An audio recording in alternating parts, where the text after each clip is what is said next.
हिंसा तुम करते थे गांधी जी, ये तुमने खुद अपनी आत्मकथा में बताया है। पत्नी पर हाथ उठाया, ना बच्चों को किसी काबिल बनाया, दोस्तों के साथ में तुमने सुट्टा खूब उड़ाया। और इतना ही नहीं गांधी जी, आपने मांस मदिरा भी खाया। ये मैंने नहीं गांधी जी, आपने खुद अपनी आत्मकथा में बताया। फिर हे महान पुरुष, कृपया करके हमें इतना और बता जाते, फिर आपने अपने आप को कैसे इस दुनिया का सबसे शांति प्रिय शांति दूत बताया। ना संविधान में ना कानून में किसी ने आपको राष्ट्रपिता नहीं बताया। आरटीआई भी लगा के देख ली गांधी जी, लेकिन अफसोस उसने भी आपको हमारा बाप नहीं बताया। वो तो आपकी सम्मान दृष्टि थी, आपकी वशीकरण की वाणी थी, जो हम वशीकृत होकर आपको बाप कहने लगे। वाह तेरा पुरुषार्थ गांधी, वाह तेरा पुरुषार्थ गांधी, जिसने अपने आप को ब्रह्मचर्य साबित करने के लिए नग्न अवस्था में महिलाओं के साथ सोना पड़ा। आप कहते हैं ना कि मैं दुनिया का सबसे आम नागरिक हूँ, गरीब लोगों की तरह जीवन जीता हूँ, धोती कुर्ता पहनता हूँ और सबसे सस्ता दूध जो गाय का बकरी का आता है वो पीता हूँ। मैं बताती हूँ कि गांधी जी कितने गरीब थे कि जिस जनरल डिब्बे में, रेल के डिब्बे में 75 लोग बैठ सकते हैं ना, उसमें जब गांधी जी ट्रैवल करते थे तो उनके लिए एक जनरल डिब्बा बुक किया जाता था और उसमें उनके 2-4 सेवक होते थे।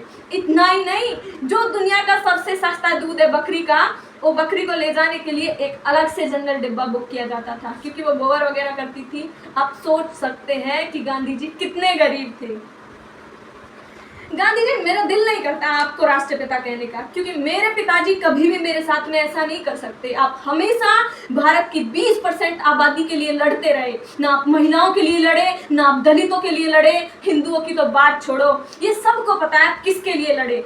जब बंगाल में हत्याकांड हो रहे थे, 10,000 महिलाओं की इज्जत दाव पे लगी थी। अरे इज्जत छोड़ो, सीधे सीधे बताती हूँ, 10,000 महिलाओं का बलात्कार हो रहा था। उस टाइम पे आप कुछ नहीं बोले गांधी जी। जब आपसे पूछा कि जब महिलाओं को पीड़ित किया जाता है तो क्या करें, तो आपने कहा कि अगर महिलाओं के केसों से कोई रावण हाथ भी लगाता है तो महिलाओं को आत्महत्या कर लेना चाहिए। गांधी जी, ये आपने सभी महिलाओं की भावनाओं को ठेस पहुंचाई। अगर आप में दम था तो आप कहती कि सभी महिलाओं को अधिकार है कि वो भी झांसी की रानी की तरह अपने स्वाभिमान की, अपने चरित्र की रक्षा करें। आपने हमारी दुर्गा माता का अपमान किया था।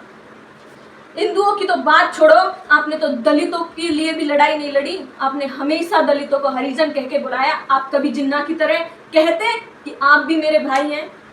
सिवा बावनी पर रोक लगाई, वंदे मातरम पर रोक लगाई, और इतना ही नहीं, गांधी जी ने हिंदू मुस्लिम एकता के लिए एक हिंदुस्तानी भाषा बनाई। ये एकता की भाषा थी, इसमें हिंदी कम उर्दू ज्यादा थी, जिसमें गांधी जी ने हमारी माता सीता को बेगम सीता कहा और भगवान राम को बादशाह राम कहा। लेकिन गांधी जी की जीते जी इतनी हिम्मत नहीं हो सकी कि वो मोहम्मद जिन्ना को सैयद जिन्ना कह सके और मौलाना आजाद को पंडित आजाद कह सके।